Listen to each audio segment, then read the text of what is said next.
السلام علیکم مزہ سامعین، welcome to my channel voice of Mona. ہماری آج کی اسٹوری کا نام ہے بھروسہ۔ بینش کی شادی سگی پھپھو کے بیٹے سے ہو گئی۔ شمائل عرصہ دراز سے برطانیہ میں تھا، وہاں ٹیکسی ڈرائیور تھا۔ بینش بھی کچھ عرصے میں برطانیہ چلی گئی۔ وہاں جا کر شمائل نے اسے بولا کہ تمہیں بھی میرے ساتھ جاب کرنی پڑے گی۔ شمائل کا رویہ سنجیدہ تھا۔ شمائل نے صاف بول دیا تھا کہ اگر جاب کرو گی تو گھر آسانی سے چلے گا۔ وہ خاموشی سے ایک جگہ سلائی کی فیکٹری میں لگ گئی۔ شمائل نے خود ہی لگوا دیا۔ پھر شمائل نے جوائنٹ اکاؤنٹ کھلوایا، دونوں کی سیلری اسی اکاؤنٹ میں آتی۔ یوکے میں آئے ہوئے اسے عرصہ ہو گیا تھا۔ 2 بیٹے اور 1 بیٹی اللہ نے اسے عطا کی۔ ایک دن کسی عورت کی کال آئی، شمائل سے بات کرنی ہے۔ پھر اس نے کال کاٹ دی۔ شمائل سے پوچھا تو اس نے کہا ہوگی کوئی رشتہ دار، دوبارہ کال آ جائے گی تو پوچھ لینا۔ بینش خاموش ہو گئی۔ بچوں کی دیکھ بھال، پرورش، ساتھ جاب، پھر بچوں کی پڑھائی، وہ ایک روٹین کے تحت کام کر رہے تھے۔ بینش سلائی کا کام کرتی تھی، فیکٹری میں بچے بڑے ہو رہے تھے، پھر بچے ڈاکٹر انجینئر بن گئے، ان کی شادیاں ہو گئیں، سب اپنی اپنی زندگی میں مصروف ہو گئے۔ بینش اب بھی جاب ہی کر رہی تھی۔ وہ دونوں میاں بیوی اکیلے ہی رہتے تھے۔ پھر اچانک شمائل کی ڈیتھ ہو گئی۔ اچانک اس کے جانے سے بینش پریشان ہو گئی، وہ اکیلی تھی۔ پھر پے در پہ نوٹسز آنے لگے جو بہت سارے قرض کے تھے۔ اسے سمجھ نہیں آ رہی تھی شمائل نے اتنا قرض کیوں لیا اور کس کو دیا، اتنا پیسہ کہاں گیا۔ اپنی اور اس کی انکم کا تو اسے پتہ ہی تھا، جو گھر کے اخراجات تھے اس کا بھی پتہ تھا، لیکن یہ جو قرض لیا گیا تھا یہ کہاں جاتا رہا تھا، اور اس کی انکم ساری کی ساری کہاں گئی۔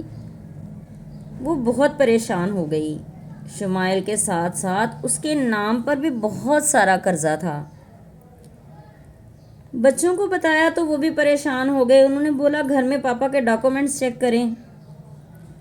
اس نے سارے گھر کی تلاشی لی تو بیڈ کے نیچے ہی ایک بریف کیس پڑا تھا۔ 40 سال کا ساتھ تھا، لیکن یہ سوٹ کیس اس نے کبھی نہیں دیکھا تھا اور نہ ہی کبھی کھولا تھا، کیونکہ وہ لاک تھا اور آج پہلی بار ہی اسے نظر آیا تھا۔ اس نے لاک توڑا تو کافی ڈاکومنٹ تھی۔ ایک فائل کھولی تو اس میں ایک تصویر تھی جس میں ایک عورت اور 2 بچیاں تھیں۔ پیچھے لکھا تھا میری نادیہ اور میری بچیاں۔ رائٹنگ شمائل کی تھی۔ بینش کے پیروں کے نیچے سے زمین نکل گئی۔ ایڈریس نوٹ کیا اور وہاں چل دی۔ بینش کے نام پر ڈھیروں لون تھا اور شمائل نے کبھی نہیں بتایا تھا کہ وہ پیسے وہ کدھر کرتا رہا، ساری انکم کدھر اور کیسے خرچ ہوئی۔ بینش نے کبھی حساب ہی نہیں رکھا تھا اور نہ ہی کبھی پوچھا تھا۔ وہ قرض میں ڈوبی ہوئی تھی۔ بچوں نے کہا آپ اتنی سیدھی ہیں کہ آپ کو پتہ ہی نہیں چلا کہ آپ کے شوہر آپ کے ساتھ دھوکہ کر رہے ہیں، آپ کا بھروسہ توڑ رہے ہیں۔ وہ روئے جا رہی تھی۔ وہ ایڈریس پر پہنچی تو وہ بہت شاندار گھر تھا، جیسا بینش نے سوچا تھا۔ وہ عورت بہت اچھے سے ملی۔ اس نے بتایا کہ میں شمائل کی بیوی ہوں اور محبت ہوں، تو پھر میں کیا ہوں؟ تم ذمہ داری تھی جو اس کے گھر والوں نے زبردستی ڈالی، اور وہ ساری زندگی تمہاری حفاظت کرتا رہا۔ میری حفاظت نہیں کی اس نے، اور نہ ہی مجھے سپورٹ کیا۔ میری کمائی کھاتا رہا اور مرنے سے پہلے میرے سر پر بے انتہا قرض چھوڑ گیا۔ میں وہ کیسے دوں گی؟ واپسی پر وہ تھکے قدموں سے اپنے گھر آئی۔ پھر اس نے گھر بیچ کر سارا لون کلیئر کیا اور خود ایک اپارٹمنٹ کے روم میں شفٹ ہو گئی۔ وہ اکیلی تھی، بچے اپنے اپنے گھروں میں تھے۔ شمائل نے بری طرح سے اسے دھوکہ دیا تھا۔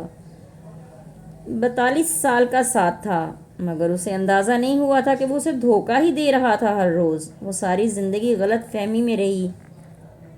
زندگی کا اتنا عرصہ شمائل نے ضائع کر دیا، ساری کمائی بھی کھا گیا۔ وہ تنہا تھی اور اکیلی جاب کر رہی تھی، ایک روم کے کمرے میں رہ رہی تھی۔